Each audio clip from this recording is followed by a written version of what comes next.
Iba yung pag-iingat at paghahanda ang paalala ngayon sa publiko, lalo pa at nasa tropical depression category na si Bagyong Isang na inaasahang magpapaulan sa ilang mga lugar sa bansa.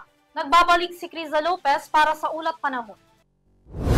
Nasa ilalim na ng Tropical Cyclone Wind Signal number 1 ang 17 lugar sa Pilipinas matapos lumakas bilang Tropical Depression Isang ang binabantayang Low Pressure Area o LPA.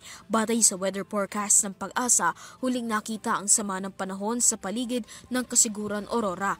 Napananatili nito ang hangin na 55 km per hour at pagbugso na aabot hanggang 90 km per hour. Gumagalaw ang bagyo pakanluran.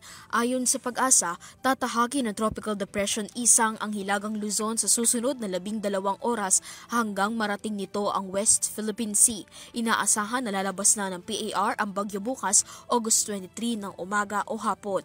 As of 11 a.m., 17 lugar ang nasa ilalim ng Signal number 1, partikular sa Batanes, Cagayan, Isabela, Quirino, Nueva Vizcaya, Apayao, Kalinga, Abra, Mountain Province, Ifugao, Benguet, Ilocos Norte, Ilocos Sur, La Union, Pangasinan, northern and central portions ng Aurora, partikular dito ang Kasiguran, Dinalungan, Dilasag, Baler, Maria Aurora, Dipakulaw at San Luis at northern portion ng Nueva Ecija. Samantala, ilang klase na rin ang naantala bunsod ng pananalasa ng bagyo sa ilang bahagi ng bansa.